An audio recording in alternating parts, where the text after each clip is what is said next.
Thank you and welcome everyone. I'm going to be talking about several topics related to privacy. Some of these get kind of heavy, and so I want to start with a more humorous example of data privacy and why this is an issue. Today, if you go out on the App Store, either Apple or Android, you can find a program called Hiya.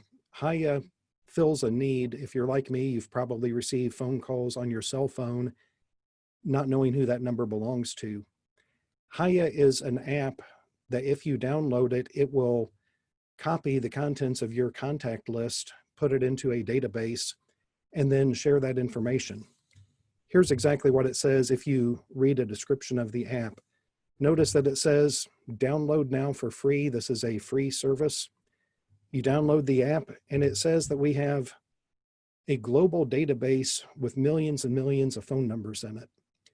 But again, the way this works, if one person has Hiya on their phone, Hiya has access to their entire contact list. If I have Hiya on my phone and somebody calls me, I don't know who that person is, but somebody else on Hiya does, it will match that person's name from somebody else's contact list and make that name pop up on my phone so I know who's calling me. I wanted to start with this as an anecdote. This actually happened to a friend of mine that lives in northern Indiana. He had ordered a pizza. He lives in an apartment building. When the pizza delivery man showed up downstairs in the apartment building to deliver the pizza, he called the friend of mine to tell him pizza's here. This is what popped up on his phone. Don't know what the gentleman's name was, but he was in somebody's contact list known only as Weed Dude. When the friend of mine went downstairs to pay for his pizza, he just jokingly asked the guy, "So you're the Weed Dude?" And he said the guy's face turned pale and his jaw dropped open like, "How did you know?" Well, that's kind of a humorous story about what can happen with data. I have a couple of other incidents here just to kind of set the stage. Not everything is humorous. This was an incident from a few years ago. There is a website called Ashley Madison. Their tagline is "Life is short, have an affair." This is designed for people that are married that are looking to cheat on their spouse. They were hacked. The data was leaked. 3 people committed suicide as a result of it. The massive hack exposed personal information of about 37 million people. Now you notice when this happened was August of 2015. That's right at 5 years ago. Earlier this year, and this is one of the key lessons when it comes to data and the internet never forgets.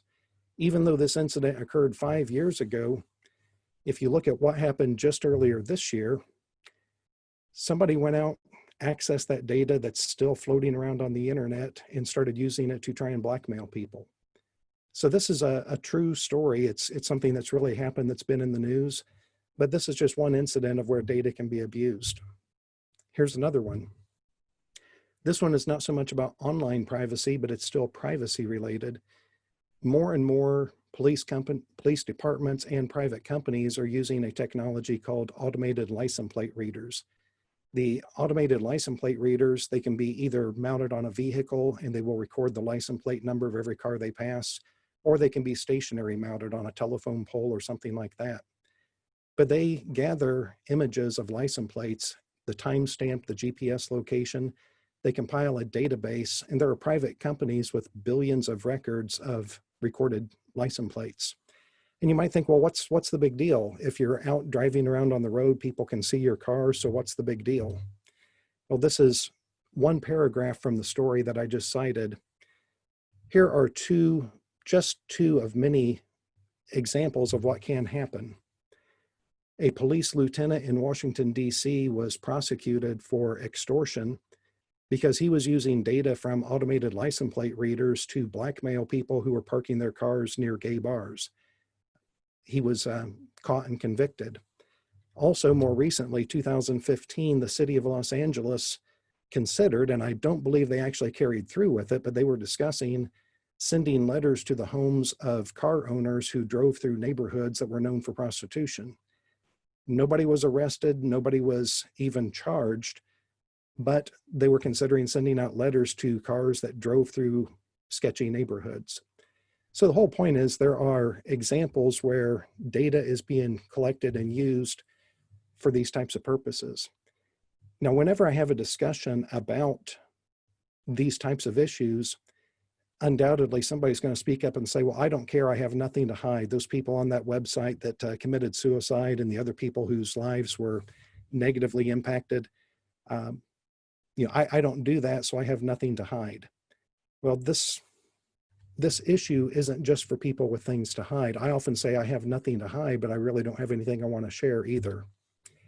I personally have been the victim of credit card theft. It's been a number of years ago, but I had someone in the UK who somehow got a hold of my credit card number and used it to buy video games in the UK. It was minor. It was only about $30. I had to cancel that credit card and get a new one. Not a big deal, but it's happened to me personally. A bigger deal, a couple of years ago, my accountant was hacked. Because my accountant was hacked, my social security number, everything about me was stolen by somebody. They used that information to file tax returns in my name. I received a letter from the IRS asking me to bring 3 forms of identification, come to their office in person to discuss my tax return, and I contacted them and let them know I've not filed my taxes yet. Somebody had filed taxes in my name and was trying to claim a refund. But the other issue, and this is the one that's often under the surface, the thing that a lot of people don't even realize is going on, and that is data aggregators. Data aggregators buy up little bits and pieces, what some people call data scraps. They buy it up, they compile it. If they can tie it to an email, if they can tie it to a phone number, they will buy this information and they will aggregate it. I actually pay for a service that constantly removes me from data aggregators. Once a quarter, I get a report from this company, and they list, these are just about 30 data aggregators. But the company that I pay goes out and constantly monitors these data aggregators to see if my data is there. If it's there, they send them legal notices requesting that they remove my data from their website. And the only reason I share this is just to show you how many data aggregators are out there. Some of them are a little more well-known, Intellius, People Finder, Anywho, but there are many, many more than this. You'll notice on this, I am not on the vast majority of these because this data service continually purges me. But there is one website, if you went out there, you could get my name, my address, previous addresses where I've lived, a list of people that I'm related to, employment information, court records, all this data that's been aggregated on me. And if somebody does not use the service that I use, they would probably show up in the majority of these. And still, some people might be thinking, well, that's no big deal. That's public information. I could go down to the courthouse and find out if you've been in a lawsuit, or check the county records to find out what property you own. What's the big deal about making this data available? Well, the big deal is that data is being used in ways that you have probably never thought about. We're not just talking about the big names. This is not just a Google and Facebook issue, but there are many, many companies that you've probably never heard of that are taking all of this information about you. Do you have a gym membership? Do you subscribe to this or that magazine? Do you buy pet food online? They take all this information and they feed it into an algorithm, and the algorithm outputs a score. Those scores can be used for different things depending on what the algorithm is designed for. But here's just a couple of things. Employability. If I am an employer, there are companies out there that will sell me kind of behind the scene profiles, much more than I would ever get from a resume.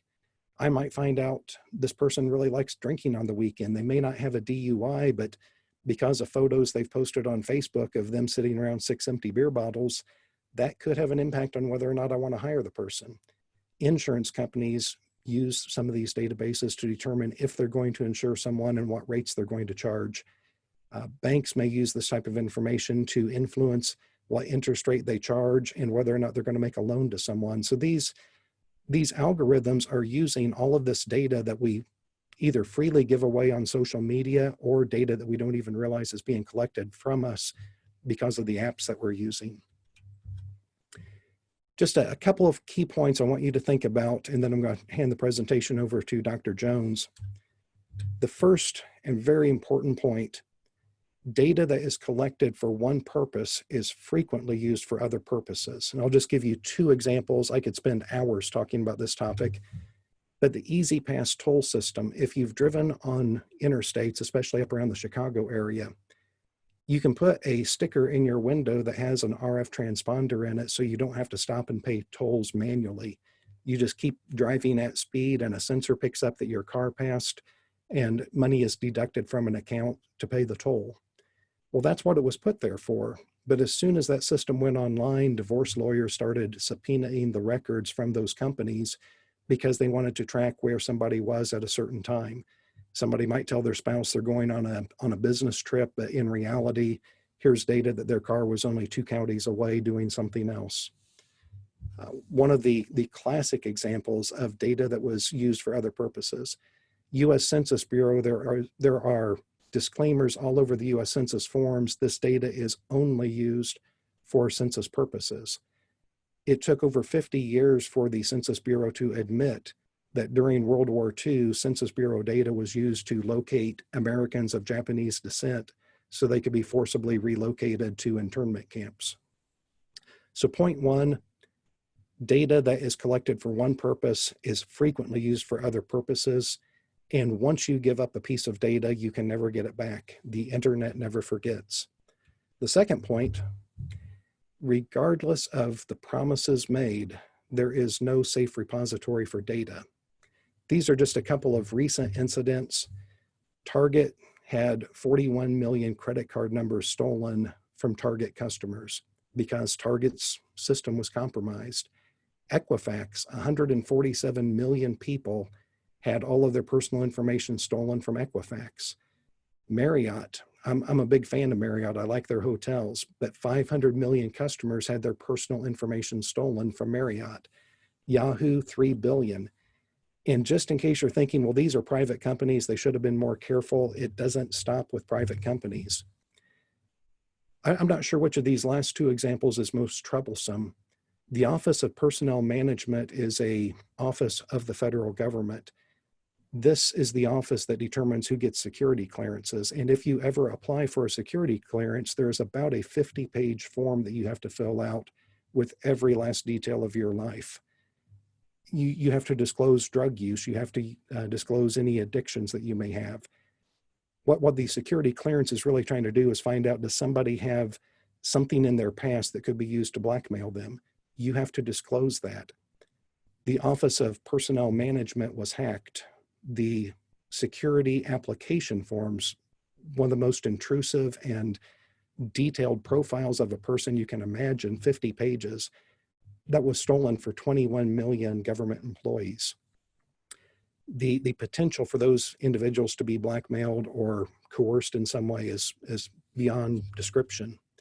And the last one, the National Security Agency, arguably the most technologically advanced intelligence agency in the world, was hacked a few years ago by a group known as the Shadow Brokers. So the whole point is, no matter how much a company may promise you that we follow industry-leading security procedures, that your data is safe with us, once you give away data, you can never get it back. And regardless of what it's collected for or how secure somebody promises to keep your data, there is no guarantee. With that, I'm going to turn the presentation over to Dr. Jones. All right.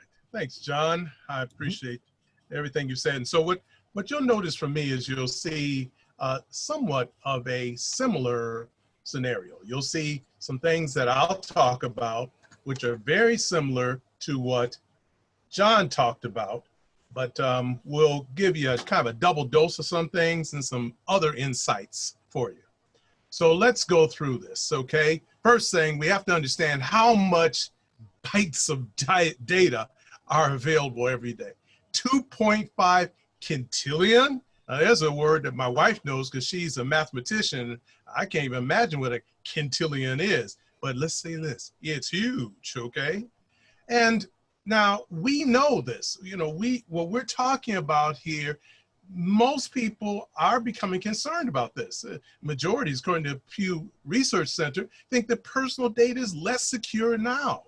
And it is a threat to us. It poses more risk. As John illustrated, this is absolutely true. There are more risks. And bottom line is most people understand, and I believe this too, is you can't really go through daily life without being tracked. So where is your data? Where is it? Well, it's in the cloud. It's on servers. It's on hard drives, flash drives, the dark web. Well, and where do they get the data? John gave you some ideas on this. So they get it from your computer, your phone. Anytime you do a search, email, transactions, social media, you touch the internet, they know you. But guess what? You only have to touch the internet. Cameras everywhere. There's collecting data, unprotected data. So if you share data, as John talked about, with any organization, well, that data may or may not be protected.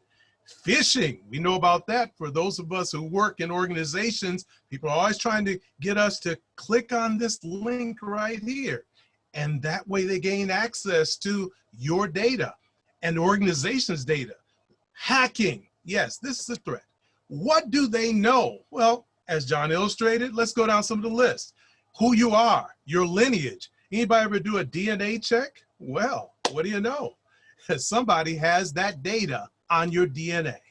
Where you are, someone knows where we all are right now if we have our phone near us. What do you like? What do you buy? Where do you go? Who do you know? Who do you know? And how about this one? What do you look like? Yes. Now, Jaron Lanier, one of the pioneers of virtual reality, talks about the following. I'll read his quote. Data are gathered, beliefs, communications, interests, movements, contact with others, emotional reactions to circumstances, facial expressions, purchases, vital signs. Oh, wait a minute. What's that I have on my wrist? Oh my, it's a Fitbit. So my vital signs are being tracked and an ever-growing and boundless variety of data.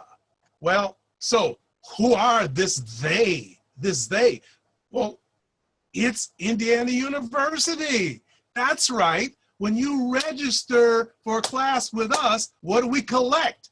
We collect data. Now, we, of course, protect that data to the best of our ability. And so far, I haven't heard about a major data breach at a university, but guess what?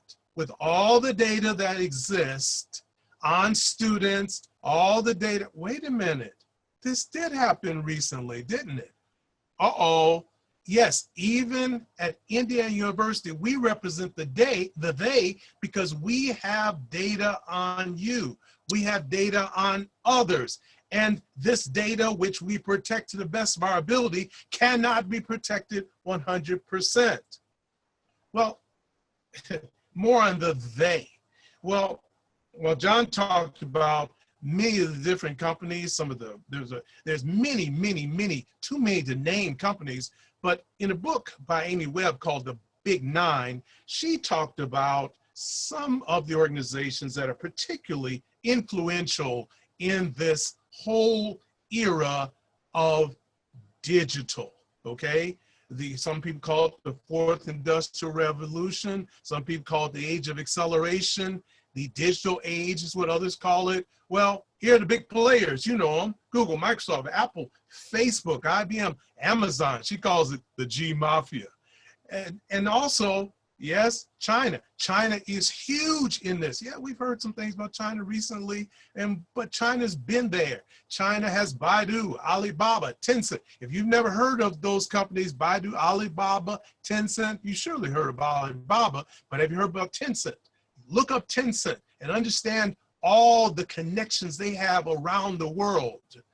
All right, so we understand that these are big, large, financially large, monetary value companies that have access in some ways to everyone's data. So the most important question we want to ask is, what in the heck do they do with your data? Well, you know, they market it. Yeah, why not? You give it to them, well, then they feel free to share with you things to purchase. And in fact, some of the places, some of the websites you'll go to will try to guilt you into this. If you have a ad blocker, they will politely ask you to please remove your ad blocker so that we can monetize our service to you. Now that seems kind of fair. Most of us will say that's pretty fine. Okay, I mean, if I want to use the service and that just gives them the ability to market to me, that's okay, right? Yes, we know it's all about money. You know, this idea of the internet as a service that may have started way, way, way back, but let's face it, folks, this is big business. The internet, all of your data is subject to financial gain from somebody, okay? They sell it. Now, this is something that we may or may not have a problem with, but we should concern ourselves with the fact that it can be sold to just about anybody. And yes, they store it. Now, what is it being stored for? Well, there are uses that we don't even know about yet. There's a book that you may want to read called The Age of Surveillance Capitalism by Shoshana Zubov. And this book talks about the fight for a human future at the new frontier of power. This book right here will scare you to death because this data that's being stored, who knows what it's going to be used for down the road. Well, now, understand though, much of this is voluntary. You know, when you use Facebook, they tell you, they're really honest with you, right? We use your personal data to help determine which ads to show you. That sounds nice. And also, Gmail says this license doesn't affect your privacy rights. It's only about your intellectual property rights. Okay, there's nothing wrong with that, right? So maybe you are, as John alluded to, one of those people to say, hey, I'm okay with that. I mean, it's okay. I share, I get the service, I'm all good. But are you really? Are you really aware of what you're giving up? Because this thing is privacy. What is privacy? What about privacy? Well, privacy, data privacy, well, kind of we would like it to be this, okay? It's focused on appropriate handling of data, including consent and or notice, okay? Now, let's take a look at this. That's Amy Webb. Amy Webb, in that book, I talked about Big Nine, how tech titans are thinking machines could warp humanity. Now, check this out. She talks about this notion of the personal data record, the PDR. Did you know you had one of those? You do. Where does it sit? It's out there. That's that unifying ledger that brings all the information together in an accessible format. Well, how about this? Who has access to this? Well, John gave you many examples of who has access to that record. But this is one we really have to think about and raise our awareness on, and it is artificial intelligence. Because this is not people sitting around a room talking about your data, okay? This is artificial intelligence that organizes, categorizes, compares, selects, and assigns your data. Can rank your data, flag your data, build a profile based on your data. That's that personal data record that sits out there on everyone on this call. Why should we be concerned about it? Well, many authors have talked about that this is not objective. This is not objective. Some people like to think that, oh, artificial intelligence is objective. No, artificial intelligence is programmed by people. And understand, it's programmed by a very small percentage of the population who primarily go to the same schools and are primarily male. Just saying. And this information, their biases, their way of thinking, their worldview is embedded in AI. Is it unbiased? No, it is not. We've learned with facial recognition software that some faces are more recognizable than others. Why is that? Because it was the way the AI, the algorithms were created.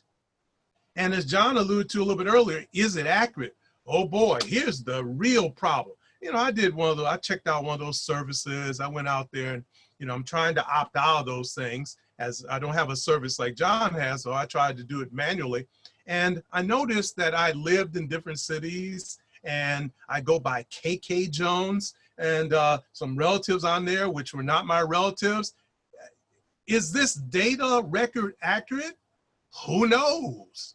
The probability is no, because again, AIs collect data, compare data, process data, bring it all together, and they really don't necessarily know you, but they create a ledger that becomes you. There's a book here that it's called We Are Data. This particular book, We Are Data, Algorithms and the Making of Our Digital Selves, John Cheney Lippold. This book talks about the fact that we are what the data says we are. Our identity, you know, our driver's license and social security card and all that, that really does not necessarily represent who you are because of all the other data that is created to describe who you are. Well, China is taking it to the next step, and that's the social credit score. We have to really make sure we stay in touch with our legislators, our executive branch, and even our courts if we need to, about not having a social credit score. Why? Well, you know about the credit rating, right? You know, you check that online and you see where you are and so on and so forth. And obviously it affects whether you get a loan or all kinds of things. It even affects your insurance rates, all kinds of things. But what if they paid attention to when you got a speeding ticket? Or what if they watched when you jaywalked? Or maybe you talked too loud in public or whatever. The social credit score that China uses is using basically your personal data record and then assigning a value to that personal data record, which basically creates a caste system within China. Yes, could it come here? We better hope not. So are we protected by our government, our laws? You know, there must be a law that protects us, right? Well, if you're in California, you can determine whether and how your data is shared with third parties. They passed the law in California, and Vermont and Nevada and some other states have passed laws. Indiana has not, okay? Indiana has not. And also, we have to understand too that we want to know how the data is legally collected and stored. Some states have laws, Indiana does not. Now, we do have some laws, yes. I mean, we're protected, our Social Security is protected, you know, there's some other things that are protected, but with regard to how people monetize our data, we are not protected in this state. Now, around the world, there's the GDPR, and also your healthcare data is covered by HIPAA, and then there's something called FERPA, which protects your academic records if you're a student, college, things like that. But there's other laws that are out there, but none of them cover the entire spectrum of monetizing your data. And yes, we do have regulatory bodies, the FTC and the FCC. And oh, well, in 2017, we had more protections, but those were reversed. And so the rules that the FTC were following in 2017 were reversed, so they don't follow those rules, nor does the FCC. So in other words, since 2017, we have less protection from the federal government. So what do we do about this? John alluded to some of these things, and I'll give you a long list of things, and I won't dwell on these, but I'll just run through the list of some things that I've been able to find. And some of these I do myself. Some of them I haven't gone as far. So, my data's circulating out there just like yours. Apply software updates, okay? When you get a software update, do it, because they are continually trying to find ways to protect your data. That's the positive. So we need to have the most current version of software. Protect your passwords. Don't you get tired of having all these passwords? Well, create a password book. That's what I say. I suggest create a password book. Write your new passwords down. Change your passwords regularly. That gives you some protection. Disable lock screen notification. Lock your apps. Keep your browsing to yourself. That's a deep one. That's a challenging one. Okay? Encrypt your data. Back it up. Let me go further. Now, if you ever have trouble going to sleep at night, read the EULA, the End User License Agreement. For social media products that you use or anything that you use online, it is the End User License Agreement that tells you what they can do, what they're responsible for, what they will do. And it doesn't mean that you will not use it, but at least you'll be aware and understand what you give up when you use something like Twitter, okay? Unplug when you're not using. That's right. I have Alexa, so I have the great monitoring device in my home, but it can't monitor me if I unplug it, okay? Use ad blocker technology. John alluded to this. Review your settings, that ad privacy. If you go into the deep parts of Google, you can find ways to protect yourself pretty well. Not thoroughly, but if you're using Google, you can turn off certain things. But you have to look for it. You have to find it. You don't just give it to you. You have to choose it. And then you can use different search engines which do not allow your ads to come through right away, such as DuckDuckGo. And then, as John spoke of, there's opt-out sites. So you can actually go into those sites like Spokeo and Intelligence, and you can opt out of those. Now, it doesn't mean that you won't reappear at some point, but you can at least do this from time to time. Basically, look up yourself and find out what do people know about you, can readily access about you. And you can always pay for a service to get it done. Now, of course, Jaron Lanier would say you can do the nuclear option, which is you can disconnect from it all. Now, I'm not sure that's possible. I'm not sure that's possible, but you realize that is an option to completely protect yourself. Not completely, I shouldn't say it's overstating it, to give greater protection for yourself and your privacy. So in summary, privacy has changed. It's not the same as it was at one time. We have to look at this with open eyes and understand what we are giving up. And then we have to, from time to time, resist giving up some things.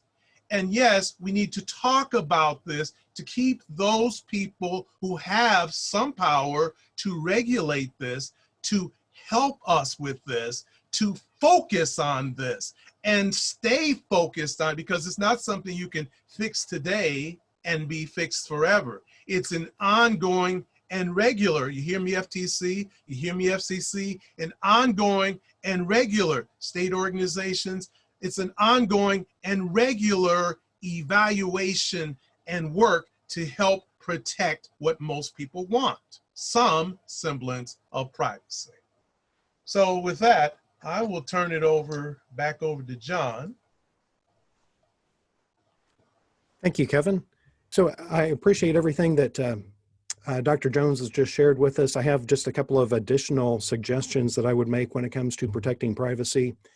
The first is there is an organization called the Electronic Frontier Foundation. It's a not-for-profit organization. Their focus is online privacy. I'm a member. I have spoken at some of their events in the past. There is no charge to join, but I would encourage you to visit their website, stay informed of what's going on and new emerging threats to privacy. That organization is dedicated to staying on top of it. Also, Kevin's already mentioned this one, use a search engine that does not track you or compile data on you. What DuckDuckGo does When you do a search, they will serve up a real-time ad related to your search. If you're looking for cars, you'll see a car ad, but they do not store that information to compile that somebody from your IP address was searching for cars last week. Another thing, be careful what you share on social media. You could go to the extreme of completely avoiding social media. The only social media I use is LinkedIn, and I only use that for professional purposes. You're never going to see a picture of me sitting at a restaurant taking a picture of whatever I'm eating. It's for professional use, but the internet never forgets. And one careless Facebook post, one careless tweet can haunt you for a long, long time to come. Use a browser and an operating system that are conducive to protecting privacy. I know Apple was listed as a part of the G Mafia because they are a big company and they have access to a lot of data, but Apple has actually gone out of their way to minimize the amount of data that they collect. They have a philosophy: we cannot be forced to turn over things that we don't have in our possession. They are pushing more and more of their services onto the device rather than into the cloud so that they don't even have access to it. iOS 14 that's coming out next month, but it warns you anytime an app is trying to access your clipboard. And if you ever do a copy and paste on your phone or on your laptop, when you do a copy, whatever you copied, photograph, URL link, text, it gets put on the clipboard. Apps such as TikTok were caught accessing the clipboard and sending it back to the mothership. What they were doing it for, now you can only speculate about that. The company immediately responded saying that we don't intentionally do that. That was a glitch. If you believe that, let's talk about some real estate. I have some bridges to sell you. Another thing is use a paid VPN service. I stress the word paid because if somebody is giving you VPN service for free, you have to wonder, how are you really paying for it? None of these companies do things out of the goodness of their heart. But if you're using a paid VPN service, the old expression is, if you're not paying for it, you're the product. But a VPN service will protect your identity to a degree online. There are other technologies such as browser fingerprinting that even if you're using a VPN, there is still a possibility that you can be tracked, but VPNs limit the amount of tracking. And finally, there are services such as Delete Me and Blur. What Delete Me does, that's the service that I was referring to earlier. This is a company that I pay about $120 a year to constantly go out and purge my data from data aggregators. My privacy is important to me, and I'm willing to spend $10 a month to not feed it any more than I absolutely have to. There's another service called Blur. What Blur does, they will give you disposable email addresses so that if you have to give an email address for a form you're filling out, you can have a temporary email address that will forward to your main email address. That way you don't have to check multiple email accounts, but you can give somebody a temporary email address. Whatever they send you gets forwarded to you, but if you get tired of it, you can turn it off and it goes away. And finally, more and more companies are trying to tie your online activities to your real world activities. Stores such as Target and Walmart would love to be able to tie your browsing habits to what you do in the brick and mortar store. They can do that by credit cards because your credit card companies sell histories of what you've purchased. And by making purchases with cash, you limit the ability of companies to collect information about you. As a matter of fact, Target a few years ago made the news in a bad way. I teach a data analytics course, and this is one of the case studies that we look at in the class. Target profiles people. They track what you buy, and if you make purchases with a credit card, they can track what you were buying last month versus this month. Target developed an algorithm to detect when a woman was pregnant because in the first month or two of pregnancy, they may be buying these vitamins. In the third and fourth month, they may be buying some skincare products. Target sent a targeted ad to a young woman advertising diapers and baby formula and things like that. Her father received that mailing for his daughter, got very upset that, what are you trying to do, promote out of wedlock births? He went in and jumped all over the Target manager. Target manager knew nothing about it because this was being done by corporate rather than being done by the local Target store. Make a long story short, a week later, the guy went back in and apologized to the manager because when he talked to his daughter, Target knew she was pregnant before her dad did. They did it by tying together the purchases that she was making. So if you want to protect privacy, pay with cash. One of the things that you can do with Blur, they will give you, some people are familiar with the term, a burner cell phone. They allow you to create burner credit cards. So if you want to make a credit card purchase, you can load money on a one-time use credit card, make the purchase, that credit card disappears and it can't be tracked. So these are just some things that you can do to start taking control back of your privacy. And with that, we would be happy to take questions for myself or for Dr. Jones. I have sort of both a question and a comment, and I'm not sure either of you who it should be directed at. You didn't talk a little bit about reward cards. You know how stores offer reward cards, and the example I was thinking is I shop at Kroger, I use my reward card, and when I just, you know, in the mail today, I just got a bunch of coupons that were based on previous purchases. You know, so this was targeted towards me, but those reward cards, how can they be used nefariously? Could this data be sold? What do we know? I mean, is it worth having reward cards? I'll take that one. The reward cards, my personal opinion, they are the greatest scam ever created. What a lot of companies did, and I won't pick on Target in particular, or excuse me, on Kroger in particular, but what a lot of companies do is raise the price of their products 2 or 3% and then give you a 2 or 3% discount, maybe a 5% discount if you use their loyalty card. The loyalty cards are absolute gold from a marketing standpoint because they get to collect so much information about you. But how could that information be used nefariously? Well, these data aggregators that are compiling profiles on people, and I'll just pick on the two major political parties right now. You are probably getting flooded with, and if it hasn't started yet, it will be in the next couple of weeks. You're going to get flooded by political ads. If they are targeting people that have small children, well, how do they know you have small children? You know, you buy a lot of Pop-Tarts and you buy, certain types of cereal. Those are clues that you have children. You're buying cat litter, you must be a pet owner. That information is being fed by information derived from the loyalty cards. So those loyalty cards are an absolute gold mine because companies like Kroger can turn around and sell that information to political parties or anybody else that wants to buy that information.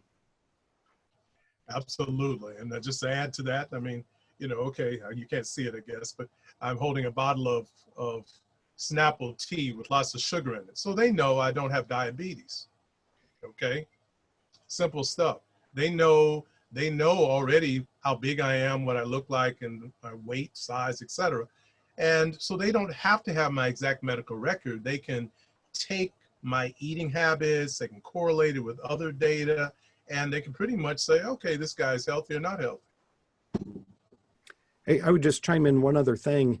The amount of information that other people give away about you, usually not intentionally, but if I'm out with friends and I take a photograph of 4 of us doing something and I post it on social media, facial recognition software can easily tell who that person is. Now there's a timestamp of where they were, when they were there, and who they were with. And that person may not even have a social media account, but that is another piece of data for their online dossier. There was an academic paper published, it's probably been 3 or 4 years ago. A researcher set out to determine, can I predict who is homosexual based on their Facebook profile? And they came up with about a 90% accurate test, for lack of a better word, based on, well, you are friends with this number of people and a certain percentage of those people say on Facebook that they are gay. How many straight people have this many gay friends? They actually created an algorithm to predict it. They took a lot of heat for doing that, but the only thing they took the heat for was being public about it. I guarantee you that there are marketers doing the same thing. They just don't publish academic papers about it. John and Kevin, I think the regulations in the European Union are different than the US and maybe stricter. Is there some hope for us? This is one of those areas I would love to see the United States copy what the the EU is doing, and maybe even go further.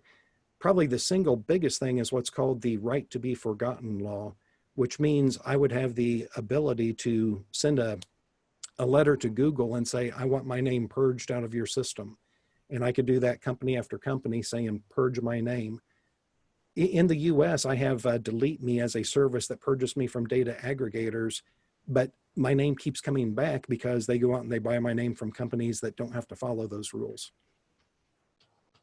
And also, you know, there are some countries that have taken it pretty seriously. And here's one to look up, is the Philippines.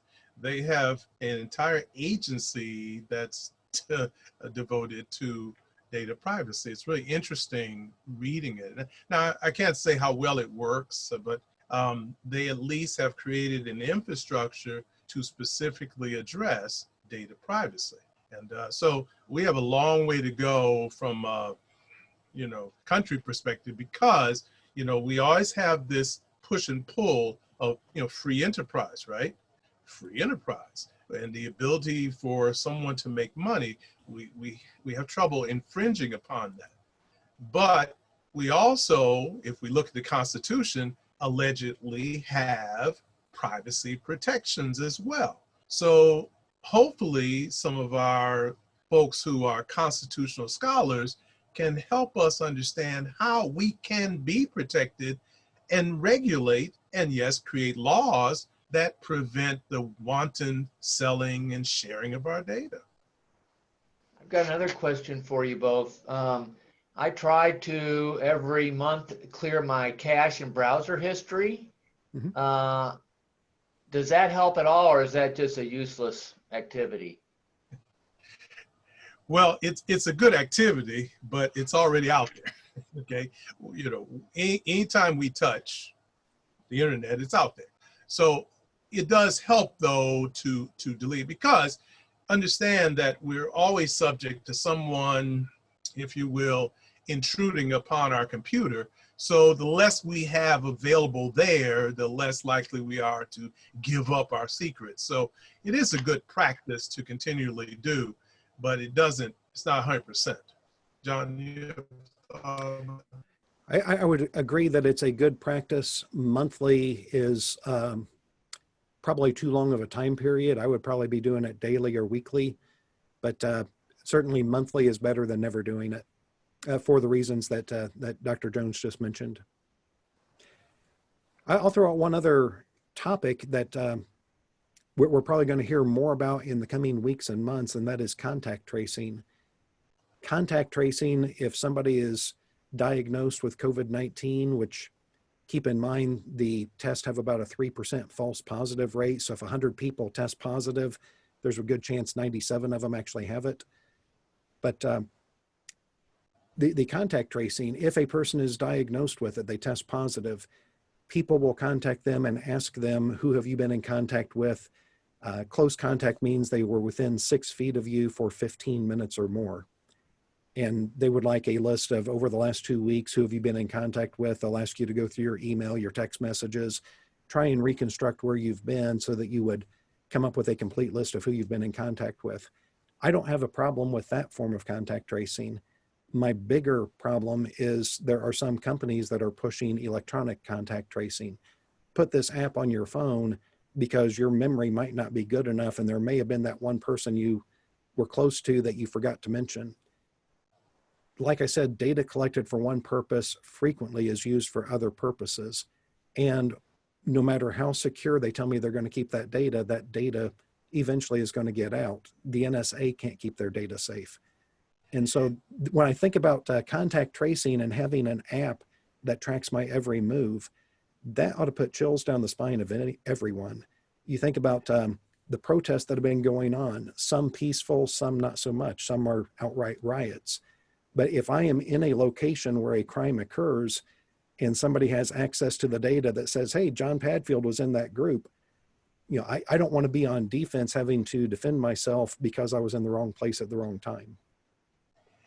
And also, John, with that same point, you know, AI is, again, not objective. AI is biased, and AI makes mistakes. okay? And if you keep that in mind, the mistake can be very costly to you. And that mistake, how do you get that mistake reversed? Because it may be occurring in the background in your personal data record. You may not know it's there because we don't have access to our personal data record. I can't say, you know, like with my medical record, I can say, hey, I'd like to see my medical record. I have the right to see my medical record. What I don't have a right to do is say, I want to see my personal data record ledger. I want to know all who has my data. I want to know where my data has gone. Now, granted, it would be about maybe a stack of papers thick, okay, if I saw it. But my thought is, shouldn't I have the right to see it? And then throwing in one other point with what John's talking about is that, you know, this is kind of related to what you're saying, John, is now, you know, there's ideas of doing, you know, the temperature checks at airports before you get on a plane and so on and so forth. Now, again, I'm not saying it's a bad idea. I understand they've got to do something, but once again, where does that information go? Because again, okay, the temperature check is done and let's say it's a little bit high. Is that information flagged? Is it correlated with the other data? And then now behind my back, is there some assumption that, hey, something is wrong here?